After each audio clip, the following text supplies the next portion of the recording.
సంబంధించి అత్యంత కీలకమైంది. ఎందుకంటే రైతులు బ్రూడింగ్ చేసుకునే క్రమంలో ఏమాత్రం ఫెయిల్ అయినా చాలా నష్టపోవాల్సి వస్తుంది.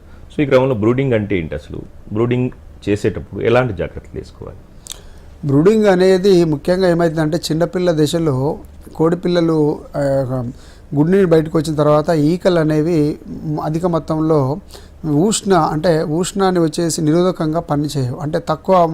సో ముఖ్యంగా ఈ యొక్క వాతావరణంలో ఉన్నటువంటి చలి తీవ్రతకు గురై ముఖ్యంగా చనిపోవడానికి అవకాశం ఉంటుంది కనుక తగినటువంటి ఉష్ణోగ్రత అనేది చిన్నపిల్ల దశలో ఇవ్వాల్సి ఉంటుంది.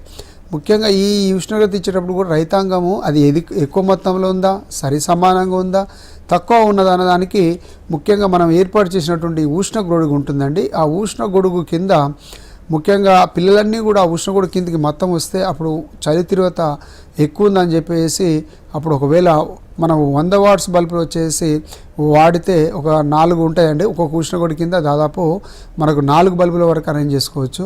అలా ఒకవేళ సరిపోకపోతే మనము 200 వాట్స్ చేసుకోవాలి.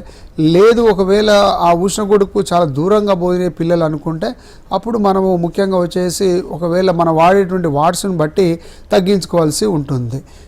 అదే మొత్తం కూడా ఉష్ణగొడుగు కింద చుట్టుపక్కల మొత్తం కూడా సరి సమానంగా విస్తరించినట్లయితే కోడిపిల్లలు ఉష్ణోగ్రత అనేది సరి సమానంగా ఉన్నదని చెప్పేసి రైతాంగం తెలుసుకొని ముఖ్యంగా ఈ చిన్నపిల్ల దశలో ఉష్ణోగ్రత అనేది అంటే బ్రూడింగ్ అనేది అంటే సరి అయినటువంటి ఉష్ణోగ్రత అనేది పిల్లలకు ఇవ్వవలసినటువంటి అవసరత ఉన్నది. ముఖ్యంగా ఈ ఉష్ణోగ్రత అనేది ఎట్లా అంటే మొదటి వారంలో వచ్చేసి 95 డిగ్రీల ఫారెన్హీట్ ఇవ్వాల్సి వస్తుంది.